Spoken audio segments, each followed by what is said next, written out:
ವೀಕ್ಷಕರೇ, ನಮ್ಮ ಚಳ್ಳಕೆರೆ ಟಿವಿಗೆ ಸ್ವಾಗತ. ಇಂದಿನ ಪ್ರಮುಖ ಸುದ್ದಿ. ಮೊಳಕಾಲ್ಮೂರು ತಾಲೂಕಿನ ಕೊಂಡ್ಲಹಳ್ಳಿ ಗ್ರಾಮದಲ್ಲಿ ನಡೆದ ದೇವರ ದಾಸಿಮಯ್ಯ ಜಯಂತಿ ಕಾರ್ಯಕ್ರಮದಲ್ಲಿ ಬಿಜೆಪಿ ಮುಖಂಡ ಎನ್ ರಘುಮೂರ್ತಿ ಮಾತನಾಡಿ, ಸಮಾಜದ ಹಿತಚಿಂತನೆ ಯಾರಲ್ಲಿ ಇರುತ್ತದೆಯೋ ಅವರ ಉಸಿರು ನಿಂತರೂ ಅವರ ಹೆಸರು ಅಮರವಾಗಿರುತ್ತೆ ಎಂದು ಹೇಳಿದ್ದಾರೆ. ಹಾಗೆ ಪ್ರತಿ ವರ್ಷ ಈ ಭಾಗದಿಂದ ಐಎಎಸ್, ಐಪಿಎಸ್, ಕೆಎಎಸ್ ಪರೀಕ್ಷೆಗಳಿಗೆ ಕನಿಷ್ಠ 2 ಅಭ್ಯರ್ಥಿಗಳು ತಯಾರಿಸುವ ಸಂಕಲ್ಪವನ್ನ ಸಮಾಜ ಕೈಗೊಳ್ಳಬೇಕು ಎಂದು ಅವರು ಕರೆ ನೀಡಿದ್ದಾರೆ. ಸಮಾಜದ ಮುಖಂಡ ಹಾಗೂ ಖ್ಯಾತ ಸಂಗೀತ ನಿರ್ದೇಶಕ ನಾಗೇಂದ್ರ ಪ್ರಸಾದ್ ಮಾತನಾಡಿ, ಕೊಂಡ್ಲಹಳ್ಳಿ ಗ್ರಾಮದಲ್ಲಿ ದೇವಸ್ಥಾನ ಮತ್ತು ಕಲ್ಯಾಣ ಮಂಟಪ ನಿರ್ಮಾಣದ ಮೂಲಕ ಸಮಾಜವು ಭದ್ರ ನೆಲೆಯನ್ನ ಹಾಕಿದೆ ಎಂದು ಹೇಳಿದ್ದಾರೆ. ಜೊತೆಗೆ ಮಕ್ಕಳನ್ನ ಶೈಕ್ಷಣಿಕವಾಗಿ ಮತ್ತಷ್ಟು ಪ್ರೋತ್ಸಾಹಿಸುವ ಅಗತ್ಯವಿದೆ ಎಂದಿದ್ದಾರೆ. ಈ ಸಂದರ್ಭದಲ್ಲಿ ಶ್ರೀಮತಿ ಸ್ವಪ್ನ ದೀಕ್ಷಿತ್, ಅಪ್ಪಳ್ಳಿ ಮೇಷ್ರು ಮಂಜುನಾಥ್ ಸೇರಿದಂತೆ ಹಲವು ಜನ ಉಪಸ್ಥಿತರಿದ್ದರು.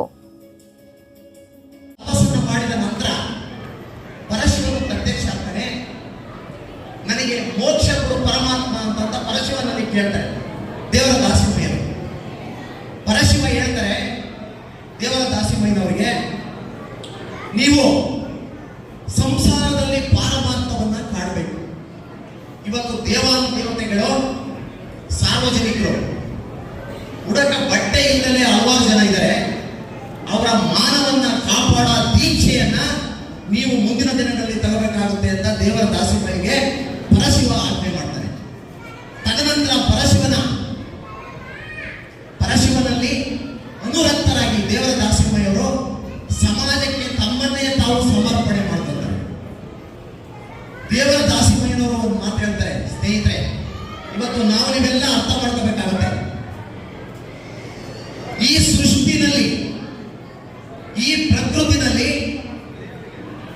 ಯಾರ್ಯಾರು ಈ ಸೃಷ್ಟಿಯ ಪ್ರಕೃತಿನಲ್ಲಿ ಬದುಕಿದ್ದೀರಾ, ಯಾರ್ಯಾರು ಹುಟ್ಟಿದ್ದೀರಾ, ಯಾರ್ಯಾರು ಸಾರ್ಥಕತೆಯನ್ನ ನೀವು ಪಡೆದವನ್ನ ನೋಡಿ ನುಡಿಯಲಾಗದ ಕೂಡದ ಸಂಗಮದೇವ ಅಂತ ಬಸವಣ್ಣನವರು ಹೇಳಿದರು.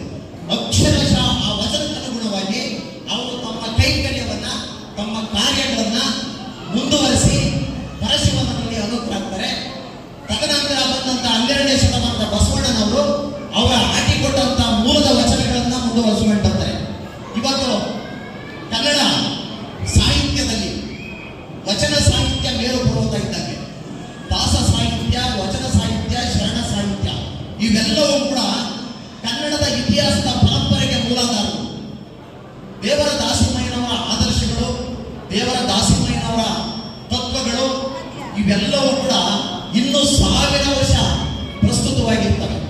ಆದರೆ ದೇವರ ದಾಸಿಮಯ್ಯವರು 10ನೇ ಶತಮಾನದಲ್ಲಿ ಹುಟ್ಟಿ ಶಿವನಲ್ಲಿ ಅನುರಕ್ತರಾಗಿ ರಚನೆಗಳನ್ನು ಬರೆದು ಸಮಾಜಕ್ಕೆ ದಾರಿದೀಪವಾದರು.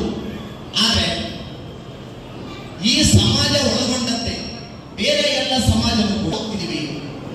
ದೇವರ ದಾಸಿಮಯ್ಯನ ಆದರ್ಶಗಳನ್ನ, ದೇವರ ದಾಸಿಮಯ್ಯನ ತತ್ವಗಳನ್ನ ನಾವೆಲ್ಲರೂ ಪಾಲಿಸ್ತಿದೀವ. ಇವತ್ತು ಬರ್ತೀವಿ,